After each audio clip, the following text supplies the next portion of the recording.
Hi, welcome back to my channel. मैं हूं doctor Anjali रेखा और आज की इस वीडियो में हम बात करेंगे स्ट्रोक से रिलेटेड।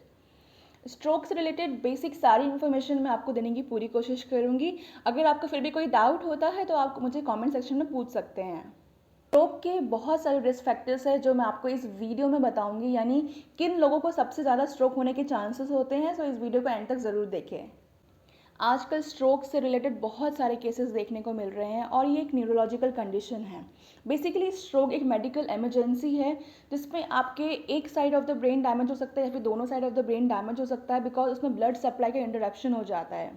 इसके बहुत सारे रीजंस होते हैं, बहुत सारे कॉजेस होते हैं। नंबर वन, जो आपकी जो ब्लॉक्ड आर्टरीज होती है वो एक नंबर रीज़न होता है जिसके वजह से आपको इस्केमिक स्ट्रोक हो सकता है। नंबर टू, जो ब्लड वेसल्स होती है वो बर्स्ट हो जाती है ब्रेन में, जिसके वजह से हमें हेमोरेजिक स्ट्रोक होता है। या फिर ब्रेन में जो ब्लड सप्लाई होती है, ब्लड फ्लो होती है, वो डिस्टरप्ट हो जाती है जिसके वजह से आपको एक मिनी स्ट्रोक भी हो सकता है, जिसको हम ट्रांजिएंट इस्केमिक अटैक भी बोलते हैं। स्ट्रोक में क्या होता है, जब हमारे right side of the brain में डैमेज होता है तो हमारे left side of the body में चेंजेस देखे जाते हैं, और अगर left side of the brain में डैमेज हुआ है तो हमारी राइट साइड ऑफ द जो बॉडी है उसमें आपको चेंजेस दिखेंगे। सो बेसिकली आपको समझ में आ गया होगा कि हमारा right side of the brain हमारे left side of the body को कंट्रोल करता है। उसी तरह से हमारा left side of the brain हमारे right side of the body को कंट्रोल करता है। अब मैं आपको बताती हूँ उसके सिम्टम्स। अगर आपने ये 4 सिम्टम्स नोट कर लिए तो आपको कभी भी कोई दिक्कत नहीं होगी। यानी अगर आपके फैमिली फ्रेंड्स में किसी को स्ट्रोक के थोड़े सिम्टम्स दिख रहे हैं तो आप उनकी जान बचा सकते हैं। सो इन चारों चीज़ों को आपको याद कर लेना है। FAST, फास्ट, ये आपका रूल है जिसको आपको याद करना है। FAST, fast. F से आता है फेस। आपको आपके घर में जिसको भी हो रहा है आपको उनके फेस में चेंजेस दिखेंगे, यानी कि उनका एक साइड जो फेस का है वो नीचे की तरफ हो रहा है। यानी आप जैसे मैं बात कर रही हूँ तो आपको ये सेम दिख रहा है, लेकिन जब आप उनसे बात करेंगे तो आप उनका थोड़ा सा ड्रूपिंग देखेंगे, ये चेंजेस होगा। आपको उनके फेस में बहुत चेंजेस दिखेगा। बात करते टाइम उनकी आई की मूवमेंट्स बहुत अलग हो जाएगी। Number 2, arm. आर्म में आपको चेंजेस दिखेंगे, जैसे कि सपोज उन्होंने चाय का कप लिया तो उनके हाथ से गिर जाएगा, बिकॉज हाथों में वीकनेस आ जाती है, वो उस मूवमेंट्स को वो कंट्रोल नहीं कर पाते। Next is S, speech. आप उनके स्पीच में, उनके बोलने के तरीके में आप बहुत चेंजेस दिखेंगे। उनको बोलने में, समझाने में अपनी बात बहुत डिफ़िकल्टी आएगी। सो बेसिकली जो स्पीच की जो डिफ़िकल्टी आती है वो आप उनमें नोटिस करने लगेंगे।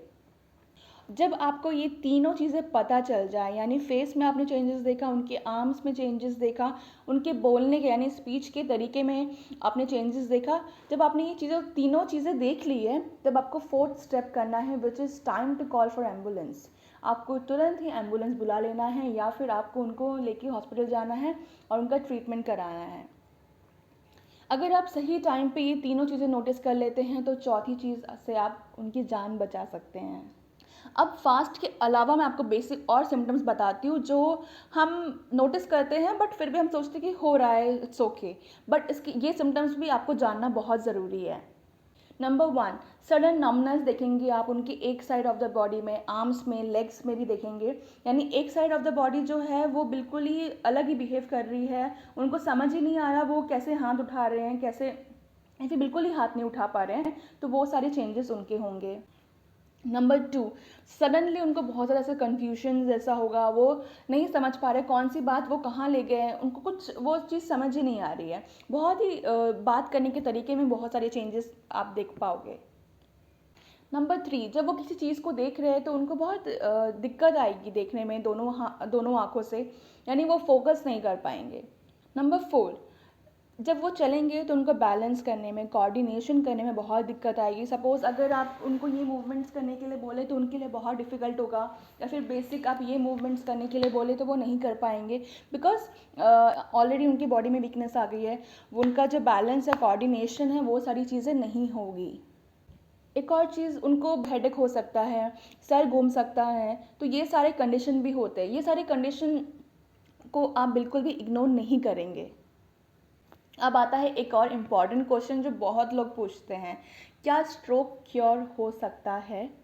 सो यस, जब किसी को स्ट्रोक होता है तो स्टार्टिंग के जो फर्स्ट 3 to 4 मंथ्स होते हैं वो बहुत क्रुशियल होते हैं, उसमें मैक्सिमम रिकवरी हो जाती है, यानी ब्रेन मोस्टली हील कर जाता है।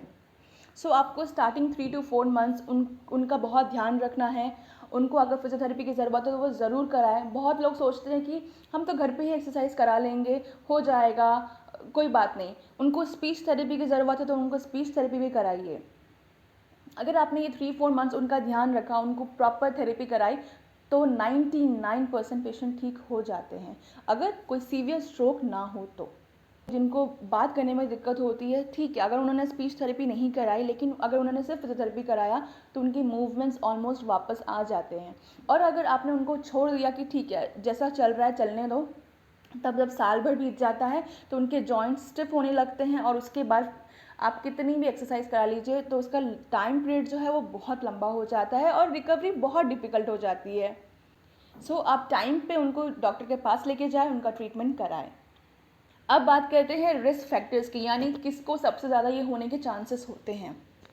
नंबर 1, हाई ब्लड प्रेशर होना एक बहुत ही बड़ा रीज़न होता है स्ट्रोक होने का। सो जब भी अगर आपको हाई बीपी रहता है तो आप उसका प्रॉपर ट्रीटमेंट कराएं। आप हिजामा यानी कि वेट कपिंग भी करा सकते हो, वो भी ब्लड प्रेशर के लिए बहुत अच्छा है। आप मेरे दूसरे वीडियोस में भी देख सकते हैं हिजामा से रिलेटेड चीज़ें। जिन्हें डायबिटीज़ है उनके लिए बहुत प्रॉब्लम क्रिएट कर सकता है। नंबर 3, जिसको हार्ट की कोई कंडीशन है, ऑलरेडी कोई हार्ट की प्रॉब्लम है, सांस लेने में दिक्कत होती है, उन कंडीशंस में भी स्ट्रोक होने के चांसेस हो सकते हैं। अब नेक्स्ट, एज। ज़रूरी नहीं है जो ओल्डर एज है उन्हीं में ही ये केसेस हो रहे हैं, आजकल यंगस्टर्स में भी ये केसेस देखे जा रहे हैं, बट मोस्टली स्ट्रोक के केसेस ये ओल्डर एज में ज़्यादा देखे जाते हैं। 30-40 की एज में भी बहुत कॉमन हो गया है ये। सो हर चीज़ों का आपको ध्यान रखना है। अगर आपको डायबिटीज़ है, हाई ब्लड प्रेशर है, कोलेस्ट्रॉल लेवल हाई रहता है या फिर हार्ट की कोई समस्या है तो इन सब का आपको ध्यान रखना है। अपनी डाइट अच्छी करनी है। सो आप अपना प्रॉपर इलाज कराइए ताकि आप स्ट्रोक जैसी कंडीशन से बच पाएँ। आई होप इस वीडियो में आपको स्ट्रोक से रिलेटेड सारी इन्फॉर्मेशन मिल गई होगी। सो अपना ध्यान रखिए, अपने अपने बॉडी को कंटिन्यूसली मॉनिटर करिए। अगर आपको लगता है कुछ चीज़ें हो रही है तो उसका ध्यान रखिए। ऐसे और वीडियोस के लिए आप मेरे चैनल को सब्सक्राइब कर सकते हैं और इस वीडियो को ज़्यादा से ज़्यादा लोगों के साथ शेयर करिए ताकि उन्हें भी स्ट्रोक के बारे में पता चले।